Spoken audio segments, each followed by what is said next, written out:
إن الحمد لله نحمده ونستعينه ونستغفره ونؤمن به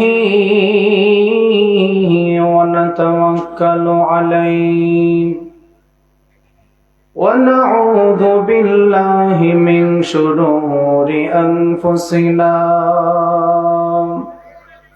ومن سيئات أعمالنا من يهده الله فلا مضل له ومن يضلل فلا هادي له أي فلن تجد له وليا مرشدا ونشهد أن لا إله إلا الله وحده لا شريك له والذي لا ضد له ولا ند له لا مثل له ولا مثيل له ولا كفيل له لا شبه له ولا شبيه له لا ولد له ولا والد له وهو الواحد الفرد الصمد لم يلد ولم يولد ولم يكن له كفوا أحد ونشهد أن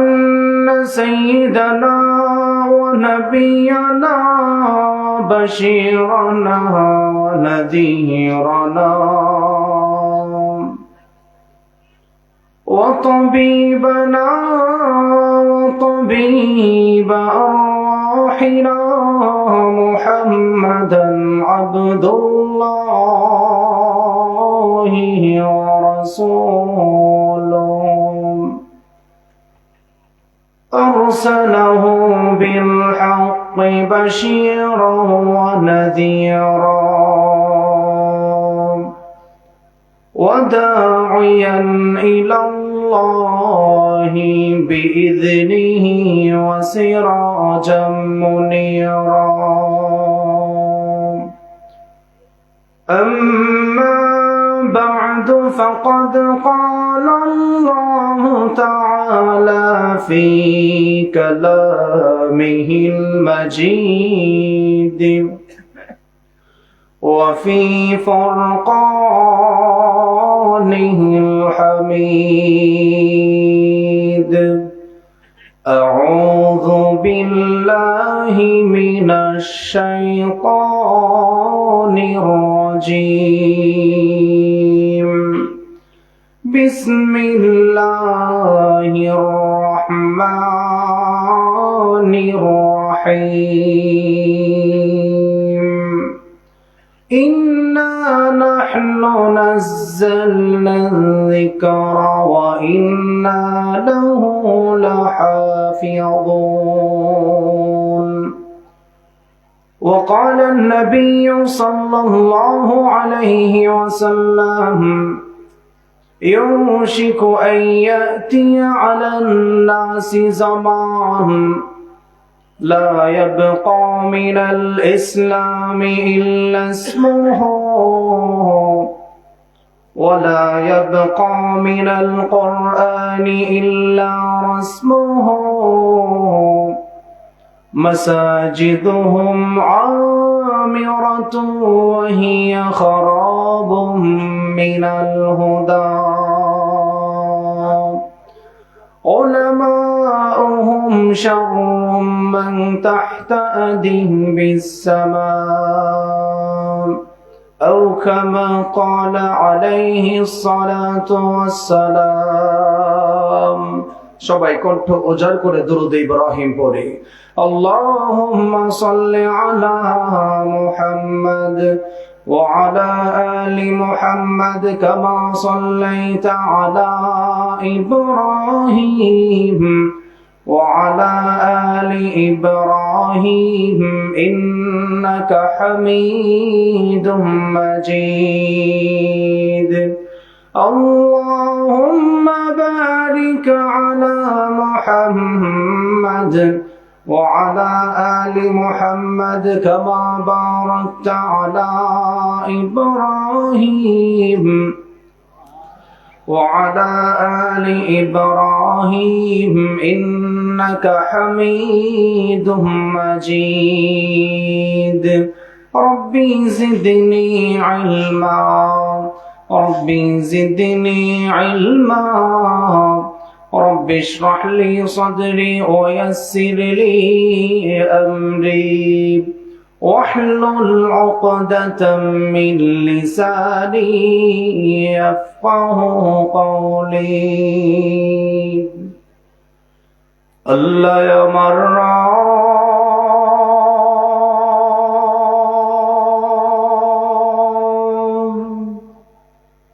এই রবি আমার সব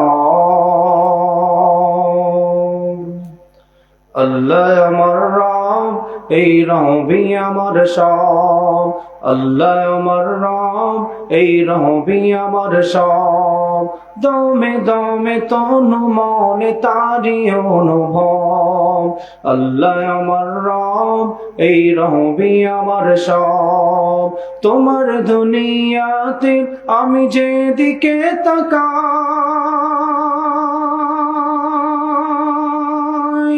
অথই নিয়ামতে ডুবে আছি সবাই তোমার দুনিয়াতে আমি যেদিকে তাকাই অথই নিয়ামতে ডুবে আছি সবাই পাক পাখালির সুরে শুনি তাসবিহ কদর তাসবিহ কলর আল্লাহ আমার রব এই রবি আমার সব দমে দমে তনু মনে তারি অনুভব তোমার মদদ পেলে আমি আর না কিছু চাই তোমার প্রেমের অনড় আমি কি দিয়ে নিভাই তোমার মদদ পেলে আমি আর না কিছু চাই তোমার প্রেমের অনড় আমি কি দিয়ে নিভাই যার হয়েছ তুমি তার নেই যে পড়াব নেই যে পড়াব আল্লাহ আমার রব এই রবি আমার সব দমে দমে তনু মনে তারি অনুভব আল্লাহ আমার রব এই রবি আমার সব আলহামদুলিল্লাহ ঐতিহ্যবাহী চকরিয়া উপজেলাস্থ বদরখালী ইউনিয়ন ৩ নং ওয়ার্ড ২ নং ব্লক শহরিয়া পাড়া সাথী ভাই একতা সংগঠনের উদ্যোগে ১৩তম সিরাতুন নবী সাল্লাল্লাহু আলাইহি ওয়াসাল্লামের আজকের এই প্রোগ্রামের সম্মানিত সভাপতি সাহেব আলহাজ হযরত মাওলানা আবুল বাশার হাফিজাহুল্লাহ উপস্থিত আছেন আজকের মাহফিলের সম্মানিত প্রধান অতিথি দেশ বরেণ্য আলোচক আল্লামা তারেক মনোয়ার হাফিজাহুল্লাহ আমার আগে আলোচনা করেছেন ওস্তাদ শেখ আল্লামা ডক্টর শহীদুল ইসলাম বরকতি হাফিজাহুল্লাহ উপস্থিত আছেন আল্লাহর দিন প্রিয় কোরআন প্রিয় ইসলাম প্রিয় যুবক ভাইরা পর্দার অন্তরালের মা ও বোনেরা আল্লাহ রাব্বুল আলামিন আমাদের যাদেরকে সমস্ত ফিতনা ফাসাদ থেকে বাঁচাই করে এই তাফসীর প্রোগ্রামে বসিয়েছেন এজন্য আমরা সবাই খুশি না বেজার আরো জোরে বলেন খুশি না বেজার কোন মানুষ চাইলেই নিজের শক্তিতে এই রকম তাফসীর প্রোগ্রাম এই রকম সিরাতুন নবী সাল্লাল্লাহু আলাইহি ওয়াসাল্লামের মাহফিলে বসতে পারে না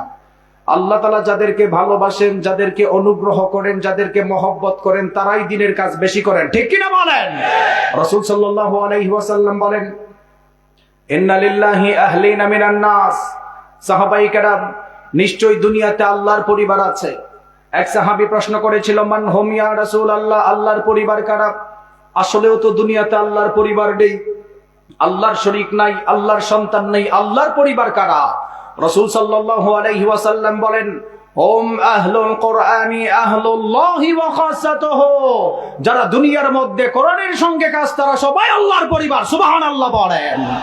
এই হাদিস থেকে বোঝা গেল আমরা যারা এই মুহূর্তে এই প্যান্ডেলের নিচে বসেছি, এখানে উপস্থিত হয়েছে, আমরা এই মুহূর্তে আল্লাহর পরিবারে পরিগণিত হয়ে গিয়েছি। আল্লাহর পরিবারের অন্তর্ভুক্ত হতে পারে কে কে খুশি দুইটা হাত তুলে আল্লাহকে দেখায় দেন। নারে তাকবীর, নারে তাকবীর। দুইটা হাত নামান। আমি আপনাদের সামনে কোরআনুল কারীমের ৬২৩৬টা আয়াত থেকে একটি আয়াত তেলাওয়াত করেছি। রাসূল সাল্লাল্লাহু আলাইহি ওয়াসাল্লামের হাদিস মোবারক থেকে একটি হাদিস পাঠ করেছি। আয়াতকে সামনে রেখেই, হাদিসকে সামনে রেখেই through the lens of Sunnah and modern সায়েন্সের আলোকে, তাফসীরে ইলমি, ইজাজে ইলমির আলোকে কিছু কথা বলে বিদায় নিব ইনশাআল্লাহ।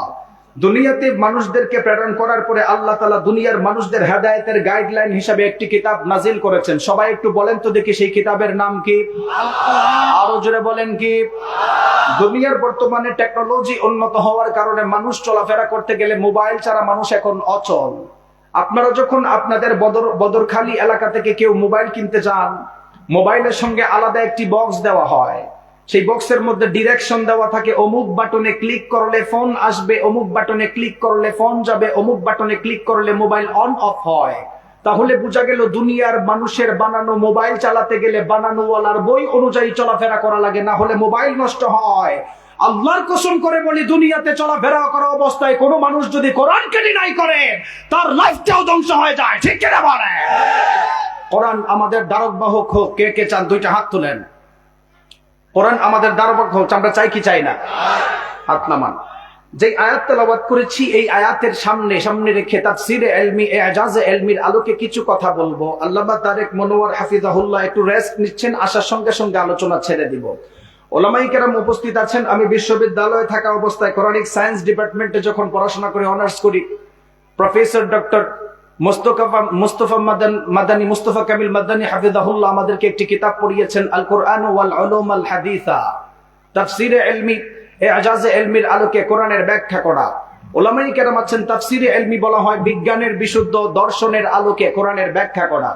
বিজ্ঞানের বিশুদ্ধ দর্শনের আলোকে, বিজ্ঞানের বিশুদ্ধ দর্শনের আলোকে কোরআনের ব্যাখ্যা করাকে তাফসীরে ইলমি বলে। বিজ্ঞানের বিশুদ্ধ দর্শনের আলোকে কোরআনের ব্যাখ্যা করতে গিয়ে যদি দুনিয়াতে কোনো অলৌকিকতা প্রকাশ পায় তাহলে সেটাকে ইজাজে ইলমি বলে। আমি আপনাদের সামনে যেই আয়াত তেলাওয়াত করেছি এই আয়াতের মধ্যে আল্লাহ বলেন, কোরআন নাজিল করার পরে কোরআনের হেফাজতের দায়িত্ব নিয়েছেন কে? আরো জোরে বলেন কে? এখন কোনো মানুষ যদি চিন্তা করে কোরআনের আইন বন্ধ করে দিবে, কোনো মানুষ যদি চিন্তা করে কোরআনের রাজ বন্ধ করে দিবে, এটা কি বলা সম্ভব কখনো হবে? হবে না। কোরআন মানুষদেরকে নাজিল করার পর কোরআন যখন দিয়েছেন হেদায়েতের গাইডলাইন হিসাবে, আমাদের দুনিয়ার মানুষ মুসলিম হিসাবে কিরকম পার্সেন্টেজ ভালো করে শোনেন। সারা পৃথিবীতে বর্তমান গবেষণা অনুযায়ী দেখা যায় ৪৫০০ প্রকারের ধর্ম আছে। কত প্রকারের? সবাই একটু জোরে বলেন, কত প্রকারের? ৪৫০০ প্রকারের ধর্ম আছে বর্তমান গবেষণা অনুযায়ী বোঝা যায়। আপনি আমি কনভার্টেড মুসলিম নয়, আপনি আমি কুল্লু মাউলুদিন ইউলাদু আলাল ফিতরাতিল ইসলাম। আপনার ফ্যামিলি জন্মগতভাবে মুসলমান হওয়ার কারণে আপনি মুসলমান হয়েছেন, জন্মগতভাবে আপনার বাবা মুসলমান হওয়ার কারণে আপনি মুসলমান হয়েছেন, জন্মগতভাবে আপনার ব্যাকগ্রাউন্ড মুসলমান হওয়ার কারণে আপনি মুসলমান হয়েছেন। আপনি জানলে অবাক হবেন, যে কিতাবকে আপনি ব্যাকডেটেড বলেন, যে কিতাবকে আপনি পুরাতন বলেন, সেই কিতাব ইউরোপিয়ানরা রিসার্চ করে আর মুসলমান হয়। সুবহানাল্লাহ পড়বেন না? ৪৫০০ প্রকারের ধর্মের মানুষ নিজস্ব বই অনুযায়ী জীবন যাপন চালায়। হিন্দু ধর্মের মানুষ হিন্দু ধর্মের বই অনুযায়ী জীবন যাপন চালায়, খ্রিস্টান ধর্মের মানুষ খ্রিস্টান ধর্মের বই অনুযায়ী তার লাইফ স্টাইল চালায়। ঠিক তেমনি ভাবে আপনি মুসলিম হিসাবে আমি আপনি কোরআন মানি। আপনি জানলে অবাক হবেন, তাফসীরে ইলমির আলোকে ৪৫০০ প্রকারের ধর্মের বইয়ের চাইতে কোরআন সারা পৃথিবীতে সবচাইতে দামি হওয়ার এক নাম্বার কারণ হচ্ছে Quran is a book that is most read in this world. Quran এমন এক কিতাব, যে কিতাব সারা পৃথিবীর অন্যান্য ধর্ম বইয়ের চাইতে ২৪ ঘন্টায় সারা পৃথিবীতে তেলাওয়াত করা হয়। সুবহানাল্লাহ পড়েন। ফর এক্সাম্পল আপনাদেরকে উদাহরণ দেই, টেকনোলজি উন্নত হওয়ার কারণে আধুনিক জ্যোতির্বিজ্ঞানী নিয়ে যারা গবেষণা করে, আধুনিক জ্যোতির্বিজ্ঞানী মহাকাশ নিয়ে যারা গবেষণা করে, ওনারা জানিয়েছেন পৃথিবীর আহ্নিক গতি, বার্ষিক গতি, ঘূর্ণায়মানের ক্ষেত্রে সারা পৃথিবীতে একটা টাইমের ব্যবধান আছে। টাইমের ব্যবধান থাকার কারণে বাংলাদেশে এখন 10টা বাজে, ইউনাইটেড স্টেট অফ আমেরিকার মধ্যে এখন দিনের বেলা। টাইমের ব্যবধান থাকার কারণে বাংলাদেশে এখন 10টা বাজে, আপনি পাশের দেশ ভারতের সঙ্গে টাইমের মিল খুঁজে পাবেন না। টাইমের ব্যবধান থাকার কারণে বাংলাদেশের সঙ্গে যদি আপনি ইংল্যান্ডের টাইম মিলান, টাইমের মিল খুঁজে পাবেন না। টাইমের ব্যবধান থাকার কারণে বাংলাদেশের সঙ্গে যদি আপনি ফিনল্যান্ডের টাইম মিলান, টাইমের মিল খুঁজে পাবেন না। টাইমের ব্যবধান থাকার কারণে বাংলাদেশের সঙ্গে অন্য কোনো দেশের টাইম মিল খুঁজে পাবেন না। আধুনিক জ্যোতির্বিজ্ঞানীদের এই তথ্য অনুযায়ী বোঝা যায়, সারা পৃথিবীর যেহেতু আহ্নিক গতি, বার্ষিক গতি, ঘূর্ণায়মানের ক্ষেত্রে টাইমের ব্যবধান রয়েছে। টাইমের ব্যবধান থাকার কারণে সারা পৃথিবীর কোনো না কোনো দেশের মধ্যে মুসলমান রয়েছে। টাইমের ব্যবধান থাকার কারণে সারা পৃথিবীর কোনো না কোনো জায়গার মধ্যে মুসলমানরা নামাজ পড়ার জন্য আজান দেয়, আর আজান দেওয়ার পরে আল কোরআন দিয়ে নামাজ পড়ে। এর মাধ্যমেই বোঝা যায় সারা পৃথিবীর অন্যান্য ধর্ম বইয়ের চাইতে কোরআন 24 ঘন্টায় পড়া হয়। সুবহানাল্লাহ বলেন। আর এই কোরআন এমন এক কিতাব, যে কিতাবের আইনকে সমাজে বাস্তবায়ন করার জন্য, যে কিতাবের আইনকে সমাজে এস্টাবলিশ করার জন্য, যে কিতাবের আইনকে সমাজের ধারক বাহক বানানোর জন্য লক্ষ লক্ষ যুবকরা অকাতরে তাদের জীবন দিয়েছেন। ঠিক কিনা বলেন? এখনো পর্যন্ত যারা কোরআনের বিরোধিতা করে, এখনো পর্যন্ত যারা ইসলামের বিরোধিতা করে, এখনো পর্যন্ত যারা নবী রাসূলদের বিরোধিতা করে, আল্লাহর কসম করে বলি আবু জাহেলের মতো লাঞ্ছিত হবে। ঠিক কিনা বলেন? কোরআন সবচাইতে দামি হওয়ার, তাফসীরে ইলমির আলোকে সবচাইতে বেশি তেলাওয়াত করা হয়। এজাজে ইলমির আলোকে এই কোরআন সারা পৃথিবীতে সবচাইতে দামি হওয়ার অন্যতম কারণ হচ্ছে এই কোরআন এমন এক কিতাব, যেই ব্যক্তি তেলাওয়াত করে ওই ব্যক্তিরও ভালো লাগে, যেই ব্যক্তি তেলাওয়াত শুনে কোরআনের অ্যাট্রাকশনের কারণে পাশের মানুষেরও দিল ঠান্ডা হয়। সুবহানাল্লাহ বলবেন না? আল্লাহ রাব্বুল আলামিন কোরআন নাযিল করার মাধ্যমে দুনিয়ার মানুষদেরকে জানালেন, এই কোরআন নাযিল করার মাধ্যমে আল্লাহ সমস্ত কিছুর সমাধান দিয়েছেন। রাষ্ট্র কেমন ভাবে চালাবেন আল্লাহ কোরআনের মধ্যে বর্ণনা করেছেন। সমাজ ব্যবস্থা কেমন ভাবে চালাবেন আল্লাহ কোরআনের মধ্যে বর্ণনা করেছেন। আপনি আপনার ওয়াইফকে কেমন ভাবে চালাবেন আল্লাহ কোরআনের মধ্যে সুন্দর করে পার্ট টু পার্ট বর্ণনা করেছেন। এই কোরআনটা সবচাইতে দামি হওয়ার অন্যতম কারণ হলো এই কোরআন যেই ব্যক্তি তেলাওয়াত করে তারও ভালো লাগে, যেই ব্যক্তি তেলাওয়াত শুনে তারও ভালো লাগে কোরআনের অ্যাট্রাকশনের কারণে। তার অন্যতম উদাহরণ আপনাদের বদরখালী এলাকা দিয়ে দিলে ভালো করে আপনারা বুঝতে পারবেন। আপনাদের এলাকায় যখন মসজিদের মধ্যে নামাজ পড়ার জন্য আজান দিয়ে দেওয়া হয়, আপনারা সবাই তো মসজিদের মধ্যে নামাজে চলে যান। আপনার জিন্দেগির 50 থেকে 60 বছর ইমাম সাহেবের পিছনে নামাজ পড়লেন, একদিনও তো ইমাম সাহেবকে বলতে পারেন নাই, ও ইমাম সাহেব হুজুর জন্মের পর থেকে আপনার পিছনে আমরা নামাজ পড়ি, জন্মের পর থেকে আপনার পিছনে সূরা ফাতিহা শুনে নামাজ শুরু করেন, আজকে আর সূরা ফাতিহা পড়িয়েন না, তিরমিজির হাদিস দিয়ে নামাজ পড়ান। এই কথা কি বলা সম্ভব নাকি? এই কথা যেমন ভাবে বলা সম্ভব না, আপনি আপনার হাজী সাহেবদেরকেও প্রশ্ন করেন। কোরআন এমন এক কিতাব যেই ব্যক্তি তেলাওয়াত করে তারও ভালো লাগে। অন্যতম আর একটা উদাহরণ দিই, আপনাদের এলাকায় যেই সমস্ত হাজী সাহেবেরা মক্কা মদিনার মধ্যে হজ করতে যায়, আপনি তাদেরকে প্রশ্ন করে দেখেন, মক্কা মদিনার ইমাম সাহেবরা যখন নামাজের মধ্যে দাঁড়িয়ে যায়, পিছনে মুসল্লিরা হাউমাউ করে কাঁদতে থাকে। এর মানে বোঝা গেল কোরআন যেই ব্যক্তি তেলাওয়াত করে ওই মানুষটারও শান্তি লাগে, যেই ব্যক্তি শুননেওয়ালা তারও শান্তি লাগে। তার মাধ্যমে বোঝা গেল কোরআন তেলাওয়াত করলেও সওয়াব, কোরআন তেলাওয়াত শুনলেও সওয়াব। আল্লাহর নবী সাহাবায়ে কেরামদেরকে জানালো, সাহাবায়ে কেরাম, মান ক্বারা হারফান মিন কিতাবিল্লাহি ফালাহু হাসানাত ওয়াল হাসানাতু বিআশরি আমসালিহা। ও সাহাবায়ে কেরাম, যেই মানুষগুলি দুনিয়ার মধ্যে কোরআন তেলাওয়াত করবে, কোরআন তেলাওয়াত করবে, প্রতি অক্ষরে অক্ষরে আল্লাহ তাআলা বান্দার আমলনামায় 10টা করে নেকি লিখে দিবেন। এই কথা শোনার পর এক সাহাবী আমার নবীকে বলল, ইয়া রাসূলুল্লাহ, উম্মতের মধ্যে কোন উম্মত যদি আলিফ লাম মিম একত্রিত উচ্চারণ করে কয়টি নেকি হবে? আল্লাহর নবী সাল্লাল্লাহু আলাইহি ওয়াসাল্লাম মানুষদেরকে জানালেন, উম্মতের মধ্যে কোন উম্মত যদি আলিফ উচ্চারণ করে, আল্লাহ তাআলা আলিফ উচ্চারণ করার কারণে আলাদা 10টা নেকি দিবেন। লাম উচ্চারণ করার কারণে আল্লাহ বান্দার আমলনামায় আলাদা 10টা নেকি দিবেন। মিম উচ্চারণ করার কারণে আল্লাহ তাআলা ওই বান্দার আমলনামায় আলাদা 10টা নেকি দিবেন। হাদিস থেকে বোঝা গেল, যেই ব্যক্তি আলিফ লাম মিম উচ্চারণ করে আল্লাহ তাআলা বান্দার আমলনামায় 30টা নেকি লিখে দেয়। এই কোরআনটা সবচাইতে দামি হওয়ার অন্যতম আরেকটা বিশেষ কারণ হলো বিশ্বনবী সাল্লাল্লাহু আলাইহি ওয়াসাল্লাম মানুষদেরকে জানালেন, বললেন, ইকরাউল কুরআন ফাইন্নাহু ইয়াতি ইয়াউমাল কিয়ামাতি শাফিআন লিআসহাবিহি।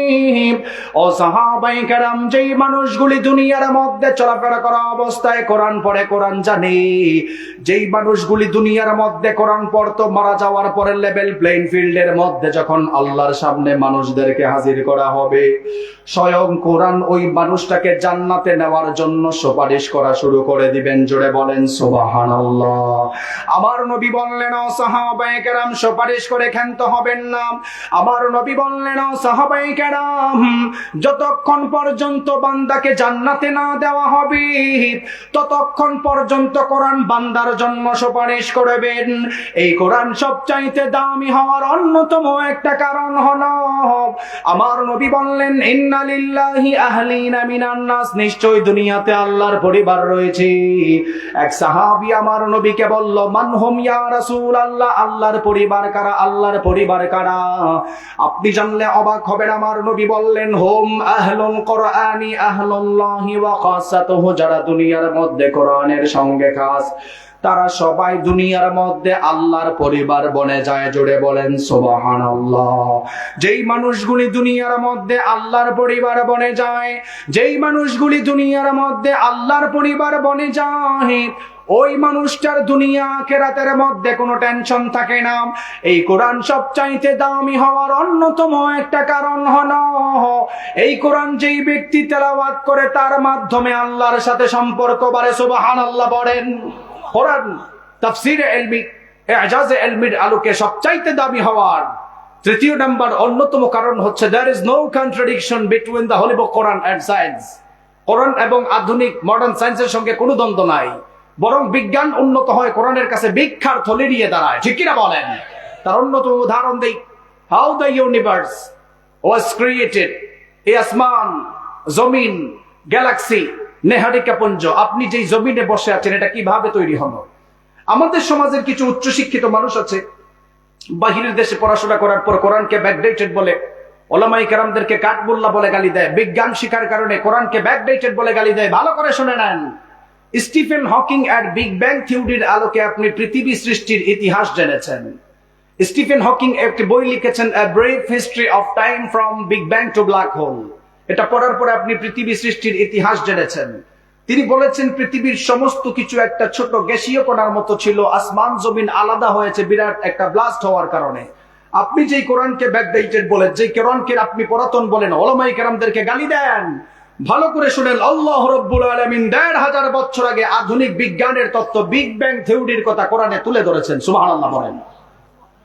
আল্লাহ রাব্বুল আলামিন কোরআন নাযিল করার মাধ্যমে দুনিয়ার মানুষদেরকে জানালেন, এই কোরআন নাযিল করার মাধ্যমে আল্লাহ সমস্ত কিছুর সমাধান দিয়েছেন। আর একটা উদাহরণ দিলে ভালো করে বুঝবেন।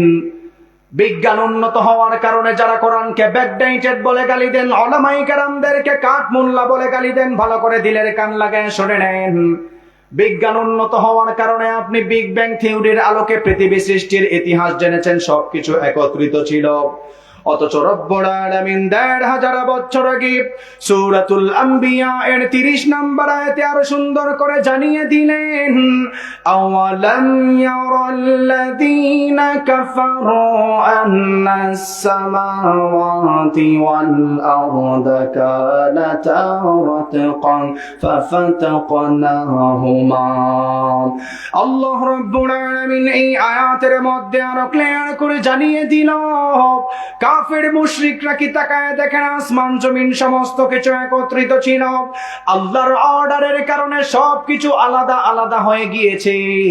ইমাম ফখরুদ্দিন রাজি রাহমাতুল্লাহি আলাইহি ব্যাখ্যা করেন, কানা শাইআন ওয়াহিদাম মিন গাস, আসমান জমিন সমস্ত কিছু একত্রিত ছিল, কথা সত্য, কিন্তু আল্লাহর অর্ডারের কারণে আলাদা আলাদা হয়েছে।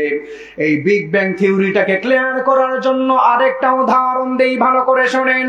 রব্বুল আলামিন সূরাতুল হামিম আস-সিজদা এর ১১ নম্বর আয়াতে জানালেন, সুম্মাস্তাওয়া ইলাস সামাই ওয়া হিয়া দুখানুন ফাকালা লাহা ওয়া লিল আরদি ইতিয়া তাওআন আও কারহা قالتا أتينا طائعين আল্লাহ রাব্বুল আলামিন এই আয়াতের মধ্যে আরো ক্লিয়ার করে জানিয়ে দিল, আসমান জমিন যখন একত্রিত ছিল আল্লাহর অর্ডারের কারণে ইচ্ছায় অনিচ্ছায় সবকিছু আলাদা আলাদা হয়ে গিয়েছে।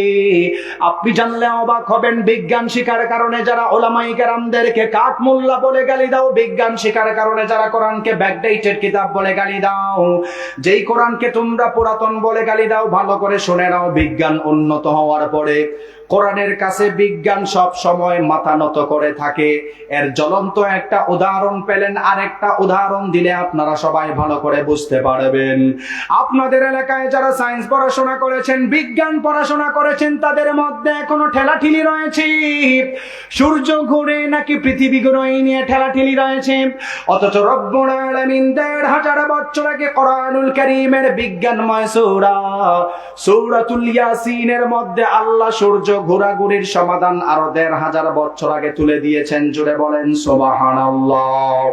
আল্লাহ রাব্বুল আলামিন কোরআনুল কারীমের বিজ্ঞানময় সূরাতুল ইয়াসিনের মধ্যে দুনিয়ার মানুষদেরকে জানালো, ওয়াশ-শামসু তাজরি লিমুস্তাকাররিন লাহা যালিকা তাকদীরুল আজিজিল আলীম ওয়াল القمر قدرناه منازل حتى عاد كالعرجون القديم لا الشمس ينبغي لها أن تدرك القمر ولا الليل سابق النهار وكل في فلك يسبحون আল্লাহ রাব্বুল আলামিন এই আয়াতের মধ্যে আরো ১৫০০ বছর আগে মানুষদেরকে জানিয়ে দিলেন,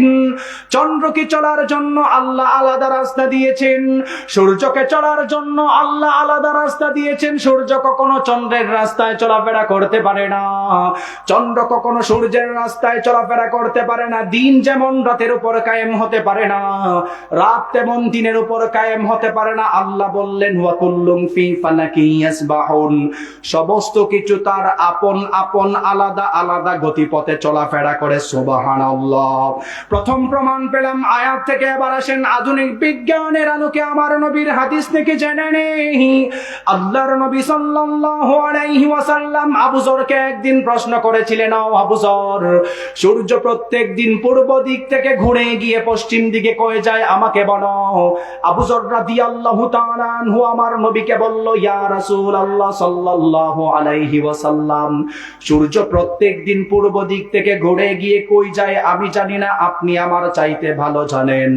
আমার নবী আবু যরের কথা শোনার পর আবু যরকে বললেন, ও আবু যর, সূর্য প্রত্যেক দিন পূর্ব দিক থেকে ঘুরে গিয়ে পশ্চিম দিকে আল্লাহর কুদরতি পায়ে সিজদা দেয়।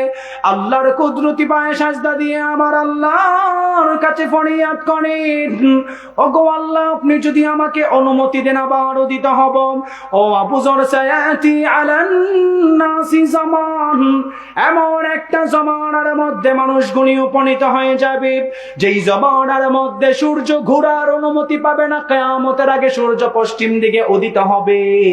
তাহলে আমরা বুঝলাম, কোরআন থেকে বুঝলাম সূর্য তার আলাদা গতিপথে চলাফেরা করে, হাদিস থেকে বুঝলাম আলাদা গতিপথে চলাফেরা করে। বিজ্ঞান শিকার কারণে ওলামায়ে কেরামদেরকে যারা গালি দাও, ভালো করে একটু ভালো করে শুনে নাও। আপনারা বলবেন, হুজুর, বিজ্ঞান উন্নত হওয়ার পরে কোরআনের সঙ্গে আপনি মিলায়া বিগ ব্যাং থিওরি, সূর্য ঘুরে নাকি পৃথিবী ঘুরেটার সমাধান দিয়ে চলে গেছেন।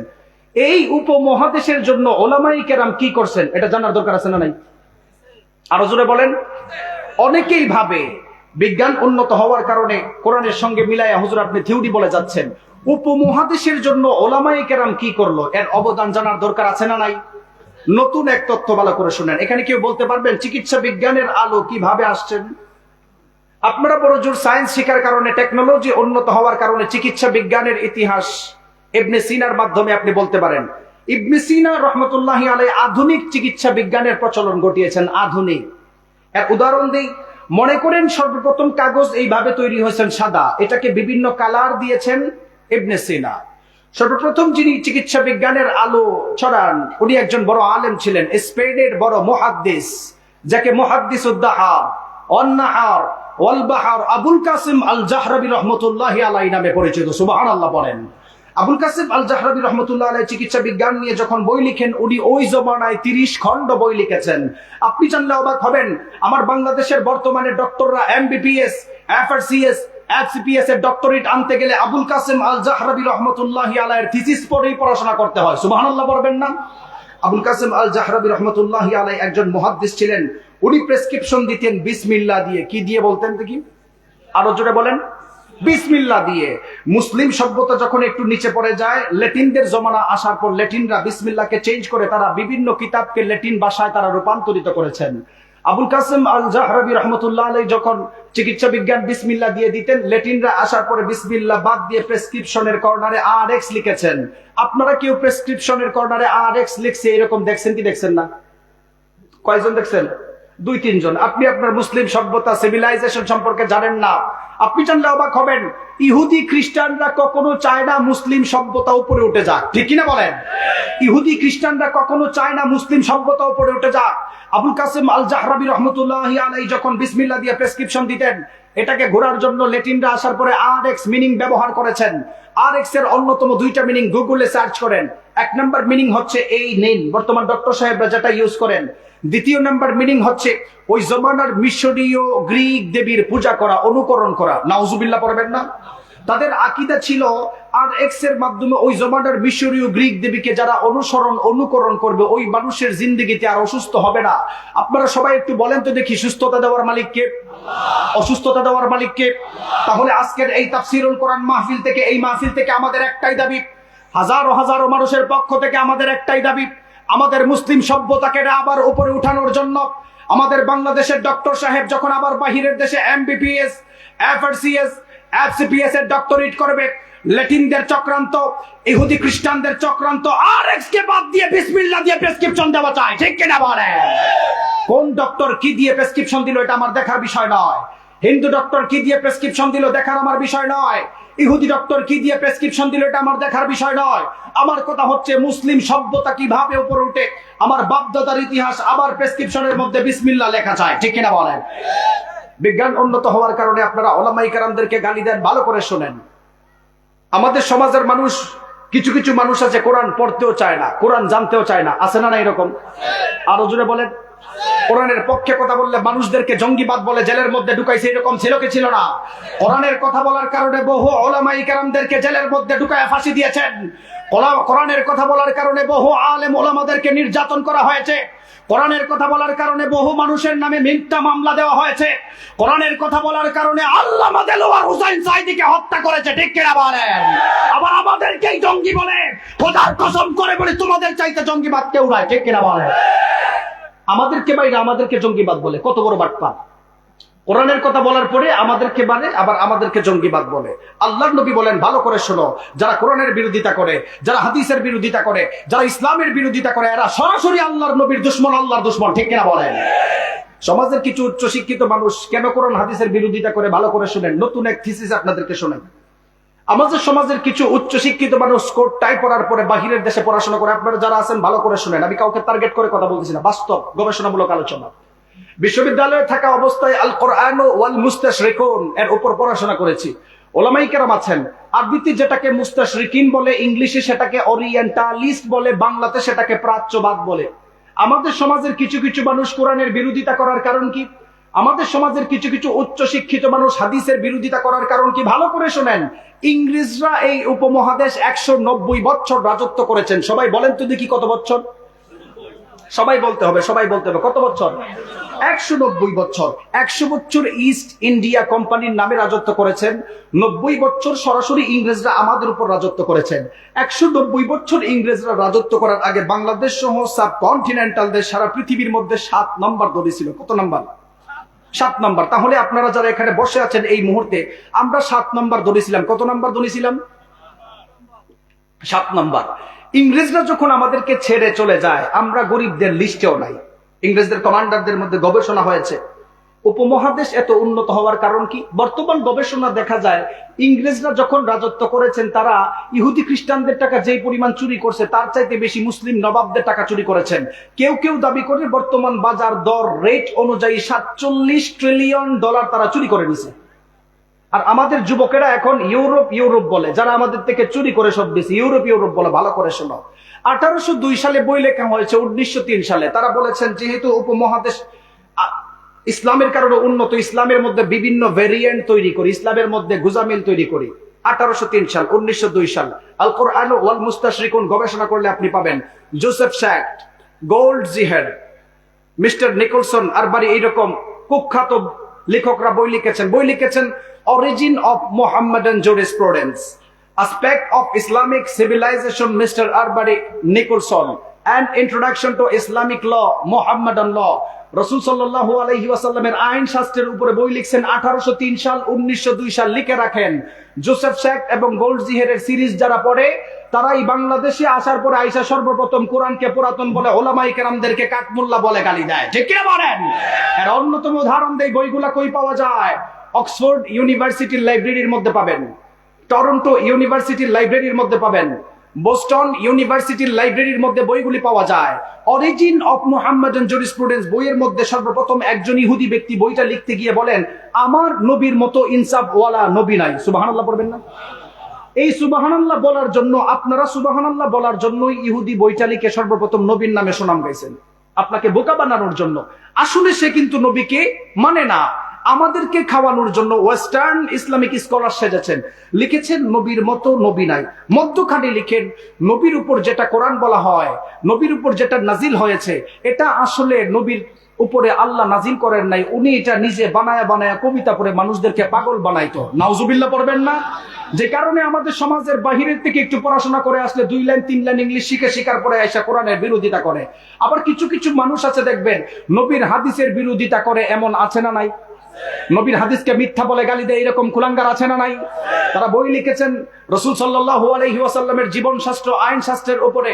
তারা বই লিখেছেন রাসূল সাল্লাল্লাহু আলাইহি ওয়াসাল্লামের হাদিসের উপরে। ওয়েস্টার্ন ইসলামিক স্কলার গোল্ড জিহেড বই লিখতে গিয়ে বলেন নবীর মতো নবী নাই, আপনাকে বোকা বানিয়েছেন। মধ্যখানে লিখেন নবী যেটাকে হাদিস বলে, ইসলাম সভ্যতা যেটাকে হাদিস বলে, অর্থাৎ ইসলামের সেকেন্ডারি দলিল, মানে আসলে হাদিস বলতে কিছু নাই। ইমাম শাফিঈ রাহমাতুল্লাহি আলাইহি বিভিন্ন ধর্মের কৌলগুলা নকল করে মুসলিম ধর্মের মধ্যে নবীর নামে হাদিস চালায় দিয়েছেন। নাউজুবিল্লাহ পড়বেন না? যে কারণে আমাদের সমাজের কিছু কিছু মানুষ হাদিসের বিরোধিতা করে। আবার কিছু কিছু মানুষ আছে দেখবেন কোরআন পার্লামেন্টে যাক, এটার বিরোধিতা করে কি করে না? কোরআন পার্লামেন্টে গেলে চোর বাটপারের সমস্যা হয়, ভালো মানুষের সমস্যা নাই। ঠিক কি না বলেন? কোরআন পার্লামেন্টে গেলে এলাকার চোর বাটপারের সমস্যা হয়, আল্লাহওয়ালাদের সমস্যা নাই। ঠিক কি না বলেন? কিছু কিছু মানুষ আছে কোরআনের বিরোধিতা, কোরআন পার্লামেন্টে যাকে এটা চায় না। কেন? 1903 সালে বই লিখেছেন an introduction to Islamic law Muhammadan law. রাসূল সাল্লাল্লাহু আলাইহি ওয়াসাল্লামের আইন শাস্ত্রের উপরে ইহুদি বই লিখেছেন। বই লিখতে গিয়ে বলেন নবী যেই কোরআনের আদলে সমাজে বাস্তবায়ন করতে চায়, নববী আদল যেটাকে আপনি বলেন, এটা যদি কোনো জাতির উপরে পড়ে, ওই জাতি কখনো ইনসাফের চেহারা দেখবে না। নাউজুবিল্লাহ পড়বেন না? যে কারণে আমাদের সমাজের মানুষ বাহিরের দেশে পড়াশোনা করে আসার পর আইসা এইগুলো উল্টাপাল্টা বই পড়ে বলেন না কোরআন সবসময় মসজিদের ভিতরে থাকবে, রাষ্ট্রের মধ্যে যাওয়ার দরকার নাই। আচ্ছা সবাই একটু বলেন তো দেখি, কোরআন রাষ্ট্রে যাওয়ার দরকার আছে না নাই? পার্লামেন্টে যাওয়ার দরকার আছে না নাই? কোরআন পার্লামেন্টে যা কে কে চান দুইটা হাত তুলে আল্লাহকে দেখায় দেন। আল্লাহ তাআলা কবুল করুন, আমিন। এবার আসেন রাসূল সাল্লাল্লাহু আলাইহি ওয়াসাল্লামের কোরআন হাদিস পাওয়ার পর আমাদের গবেষণা কি? তাফসীরে ইলমি, ইজাজে ইলমির আলোকে কোরআন সবচাইতে দামি হওয়ার অন্যতম কারণ হচ্ছে এই কোরআনের কাছে যেই ব্যক্তি আসে অটোমেটিক তার সম্মান বাড়ে। কোরআন রিসার্চ করলে আপনি জানলে অবাক হবেন, আমাদের মুসলিমদের সবচাইতে বড় দুর্বল পয়েন্ট হচ্ছে আমরা কোরআন পাওয়ার পর, নবীর হাদিস পাওয়ার পর এখন আর গবেষণা করি না। কি করি না? গবেষণা করি না। একজন ইহুদি ব্যক্তি রাসূল সাল্লাল্লাহু আলাইহি ওয়াসাল্লামের হাদিস নিয়ে ইহুদিদের দল প্রায় 200 বছর গবেষণা করেছেন। কত বছর একটু বলেন? কত বছর? 200 বছর। এই যে ওলামায়ে কেরাম এখানে আছেন, মাদ্রাসার সিলেবাস, আমার ভাইরা আছেন মাদ্রাসার সিলেবাসের মিশকাত সানি এর দ্বিতীয় নাম্বার পৃষ্ঠার লাস্টের দিক দিয়ে হাদিস 3091 নাম্বার হাদিস, তাজাওয়াজুল ওয়াদুদ আল ওয়ালুদ ফাইন্নী মুকাথিরুম বিকুমুল উমামা। আল্লাহর নবী বললেন তোমরা বিবাহ করার সময় এমন মেয়েদেরকে দেখে বিবাহ করো যারা বেশি বেশি বাচ্চা জন্ম দিতে পারে। যখন বেশি বেশি বাচ্চা হবে, মুসলমানদের সংখ্যা বাড়বে, হাসরের ময়দানে বলেন, নবী বলেন, আমি উম্মতদেরকে নিয়ে গর্ব করব। সুবহানাল্লাহ পড়বেন না? এই হাদিস পাওয়ার পর ইহুদি খ্রিস্টানরা 1754 থেকে 1974 সাল পর্যন্ত গবেষণা করেছেন, 200 বছরের উপর গবেষণা করেছেন। দুঃখজনক বিষয়, আমাদের এই উপমহাদেশের ওলামায়ে কেরাম বিজ্ঞান গবেষণা না করার কারণে পিছনে পড়ে আছেন। আমাদের এই উপমহাদেশের ওলামায়ে কেরাম এখন আগের মতো আর রিসার্চ করে না। আবুল কাসেম আল জাহরাবি রহমতুল্লাহি আলাইহি, আব্বাস বিন ফিরনাস রহমতুল্লাহি আলাইহি, জাবির ইবনে আইয়ান যেভাবে গবেষণা করেছেন, আমরা সেই রকম গবেষণায় নাই। 200 বছর এক হাদিসের উপর গবেষণা করছেন। কতশো বছর? 200 বছর। ইহুদি খ্রিস্টানরা জানে মুসলমান ধর্মের সঙ্গে যদি যুদ্ধ লাগে, শেষ ধর্মের মধ্যে শেষ জমানায় ধর্মযুদ্ধ লাগে, তাহলে মুসলমানদের সংখ্যা যদি বেড়ে যায়, তাহলে তাদের সঙ্গে যুদ্ধ করে পারা যাবে না। ঠিক কিনা বলেন? আরো জোরে বললেন ঠিক কিনা? আপনি তো চিন্তা করেন, এই হাদিসের উপর তারা 200 বছর গবেষণা করেছেন।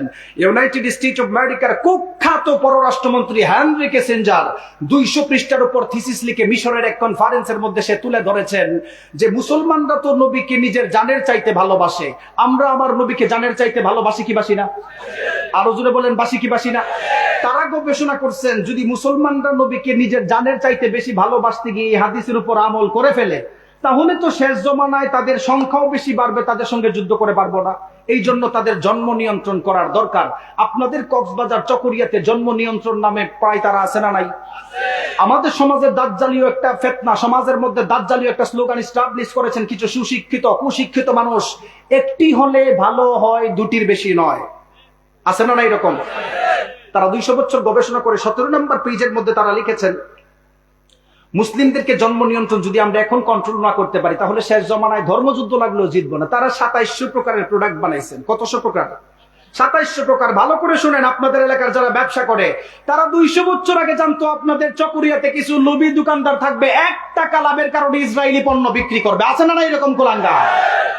ইসরায়েলি পণ্য, মিনারেল ওয়াটার, ইসরায়েলি পণ্য, আয়োডিন যুক্ত লবণ, ইসরায়েলি পণ্য, ঘি, এরকম 2700 প্রকারের প্রোডাক্ট তারা মুসলিম দেশের মধ্যে সার্ভ করেছেন। তাদের উদ্দেশ্য কি? এই প্রোডাক্টগুলি যারা বেশি বেশি ইউজ করবে, ওই মহিলা বাচ্চা জন্ম নেওয়ার যে ক্ষমতা, এটা ধ্বংস হয়ে যাবে। যেই যুবকের এটা বেশি বেশি প্রোডাক্টগুলি ইউজ করবে, তার বাচ্চা জন্ম দেওয়ার ক্ষেত্রে তার স্পার্ম দুর্বল হয়ে যাবে। যেই কারণে আপনি তাকায় দেখেন, আমাদের সমাজের মধ্যে বর্তমানে কেমিক্যাল মিশানো খাদ্যের কারণে নতুন বিবাহ হওয়ার পরে 7 থেকে 8 বছর চলে যায়, বাচ্চা হয় না। সমস্যা আছে না নাই? এই সমস্যা কেন? ভালো করে শোনেন, তারা এগুলা গবেষণা করেছেন। কিন্তু আপনি জানলে অবাক হবেন, এই বাচ্চা যেন জন্ম না হয়, কোনো কারণে যদি বাচ্চা হয়েও যায়, এটাকে ধ্বংস করার জন্য, তাদেরকে দুর্বল করার জন্য বিভিন্ন ভেরিয়েন্টের দুধ বানাইছেন। ল্যাকটোজেন 1, 2, 3 আছে না নাই? আচ্ছা, মুরব্বী চাচারা, আপনার মা বাবা আপনাকে ল্যাকটোজেন 1, 2, 3 ডিব্বার দুধ খাওয়াইছে কখনো? এখনের মুরব্বীরা যেই রকম স্ট্রং, আমরা ওই রকম স্ট্রং না। কিন্তু আপনি জানলে অবাক হবেন, আল্লাহ রাব্বুল আলামিনের কুদরতে, কোরআনের মুজিজার কারণে ইউনাইটেড স্টেট অফ আমেরিকার বিখ্যাত গবেষণাগার প্রিয় গত বছর জানিয়েছেন, কোরআন রিসার্চ করে এত পরিমাণ ইহুদি প্রত্যেকদিন মুসলমান হয়। নবী সাল্লাল্লাহু আলাইহি ওয়াসাল্লামের হাদিস রিসার্চ করে এত পরিমাণ মানুষ প্রত্যেকদিন মুসলমান হচ্ছে, কনভার্টেড মুসলিম হচ্ছে। এটার ধারাবাহিকতা যদি 2050 থেকে 60 সাল পর্যন্ত যায়, তাহলে সারা পৃথিবীর ধর্মের সংখ্যার দিক দিয়েও মুসলমান আগায় যাবে। সুবহানাল্লাহ বলেন। আল্লাহ রাব্বুল আলামিন কোরআন নাজিল করার মাধ্যমে সমস্ত কিছুর সমাধান দিয়েছেন। এর অন্যতম আরেকটা উদাহরণ দিলে আপনারা ভালো করে বুঝতে পারবেন, আপনাদের শরীর দিয়ে উদাহরণ দিলে ভালো করে বুঝতে পারবেন। বিজ্ঞান উন্নত হওয়ার কারণে যারা ওলামায়ে কেরামদেরকে কাঠমোল্লা বলে গালি দাও, বিজ্ঞান শিক্ষার কারণে যারা মাদ্রাসা শিক্ষাকে ব্যাঙের ছাতা বলে গালি দাও, আপনি জানলে অবাক হবেন, সেই বিজ্ঞান উন্নত হওয়ার পরে আপনি যখন কোরআনকে ব্যাকডেটেড কিতাব বলে গালি দেন, ভালো করে শুনে নেন, আপনার হাতের ফিঙ্গারপ্রিন্টের তত্ত্ববিজ্ঞান মাত্র কয়েকশো বছর আগে জানিয়েছেন আল্লাহ, কোরআনে আরো 1500 বছর আগে জানিয়েছেন। সুবহানাল্লাহ। আল্লাহ রাব্বুল আলামিন কোরআনুল কারীমের সূরাতুল কিয়ামা এর 3 এবং 4 নম্বর আয়াতে দুনিয়ার মানুষদেরকে জানালেন, আয়াহসাবুল ইনসানু আল্লাহু নাজমা'a ইযামা বালা কাদিরিনা আলা আন নুসাউইয়া বানানা। আল্লাহ তাআলা এই আয়াতের মধ্যে হাতের অগ্রভাগের কথা বলেছেন। আপনি বলবেন, ও হুজুর, হাতের অগ্রভাগের সঙ্গে ফিঙ্গারপ্রিন্টের কি মিল রইল? ইমাম ফখরুদ্দিন রাজি রহমতুল্লাহি আলাইহি সূক্ষ্মভাবে ব্যাখ্যা করে মানুষদেরকে জানানো, আল্লাহ তাআলা হাতের অগ্রভাগের মাধ্যমে এখানে আল্লাহ তাআলা সূক্ষ্মভাবে কাফের মুশরিকদেরকে চ্যালেঞ্জ করেছেন।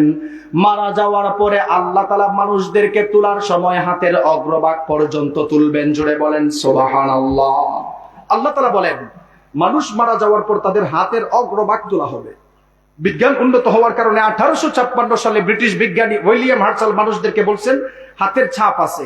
আপনাদের এলাকায় কেউ যদি জায়গা জমি ক্রয় করে, হাতের ছাপের দরকার আছে না নাই? কেউ যদি বিদেশ যায়, হাতের ছাপের দরকার আছে না নাই? 1856 সালে বিজ্ঞানের ভাষায়, কিন্তু ওলামায়ে কেরাম এবং আল্লাহর কোরআন জানিয়েছেন, আল্লাহ তাআলা সূক্ষ্মভাবে বলেছেন, হাসরের ময়দানে মানুষদেরকে লেভেল প্লেইং ফিল্ডের মধ্যে হাতের অগ্রভাগে যে রেখা আছে, সূক্ষ্মভাবে আল্লাহ চ্যালেঞ্জ করছেন, এটাও আল্লাহ তোলার ক্ষমতা রাখে। সুবহানাল্লাহ পড়বেন না? কিছু কিছু মানুষ যারা ওলামায়ে কেরামকে গালি দাও, আরেকটা তথ্য ভালো করে শুনেন। 1906 সালে প্যারিটাইস ফসিল নামের এক তথ্য বিজ্ঞানকে আরো উন্নত করেছিল। 1906 সালে প্যারিটাইস ফসিল। প্যারিটাইস ফসিলের মিনিং কি? মানুষ মারা যাওয়ার পরে তাদেরকে যখন কবরে রাখা হবে, কখনো কখনো মানুষের শরীরের হাড্ডি, চামড়া, মাংস, লোহা কিংবা পাথরও হতে পারে। এটা বিজ্ঞান জানিয়েছেন 1906 সালে। প্যারিটাইস ফসিল। আপনি জানলে অবাক হবেন।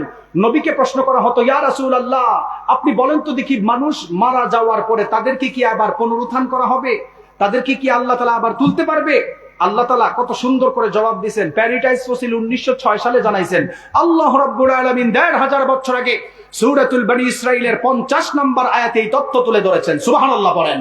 আল্লাহ তাআলা বলেন, কুল, হে নবী আপনি বলেন, কুনু হিজারাতান আও হাদিদা। মানুষ যখন মারা যাবে, মারা যাওয়ার পরে তাদেরকে যখন কবরে রাখা হবে, তাদের হাড্ডি, মাংস, লোহা কিংবা পাথর হলে আমি আল্লাহ তোলার ক্ষমতা রাখি। সুবহানাল্লাহ বলেন। নারে তাকবীর, নারে তাকবীর, নারে তাকবীর। আল্লামা তারেক মনোয়ারের আগমন, আল্লামা তারেক মনোয়ারের আগমন। নারে তাকবীর। যে হযরত চলে আসছেন অনেক দূর থেকে, হযরত আলোচনা করবেন। তো আমি যেই কথা বলতেছিলাম, কোরআন এমন এক কিতাব, যে কিতাব পড়লে মানুষ অটোমেটিক সম্মানিত হয়ে যায়। এই কোরআন এমন এক কিতাব, যে কিতাব পড়লে মানুষ অটোমেটিক সম্মানিত হয়ে যায়। কোরআনের কাছে মানুষ আসার কারণে মানুষের দাম বেড়ে গিয়েছে। কোরআনের কাছে কাপড় আসার কারণে কাপড়েরও দাম বেড়েছে। কোরআনের কাছে যদি আপনিও যান, অটোমেটিক আপনার সম্মান বাড়বে। জি, হযরতকে নিয়ে আসেন। জি, ঠিক আছে। তো যেই কথা বলতেছিলাম, এদিকে তাকান, হযরত আসছে, সাথে সাথে আলোচনা শেষ হবে ইনশাআল্লাহ। কোরআন শিক্ষার দরকার আছে না নাই? আরো জোরে বলেন, আছে না নাই? কোরআন শিক্ষার দরকার আছে। রাসূল সাল্লাল্লাহু আলাইহি ওয়াসাল্লাম বলেন, শেষ জামানার মানুষ লা ইয়াবকা মিনাল ইসলামি ইল্লা ইসমুহু ওয়া লা ইয়াবকা মিনাল কুরআনি ইল্লা রাসমুহু। আল্লাহর নবী বলেন, মানুষগুলি কোরআন পড়তে জানবে না, কোরআন অক্ষরেই থাকবে। আল্লাহর নবী বলেন, শেষ জামানার ইসলাম মানুষ শুধু নামে মানবে, কাজে মানবে না। জি জি, হযরত চলে আসছেন ইনশাআল্লাহ। যেই কথাগুলি বলছি সেই কথাগুলির উপর আপনাকে আমাকে আমল করার তৌফিক দান করুন, আমিন। আসসালামু আলাইকুম ওয়া রাহমাতুল্লাহ। আলহামদুলিল্লাহ। সম্মানিত হাজিরিন, এতক্ষণ ধরে আপনাদের সম্মুখে বিজ্ঞানময় মহাগ্রন্থ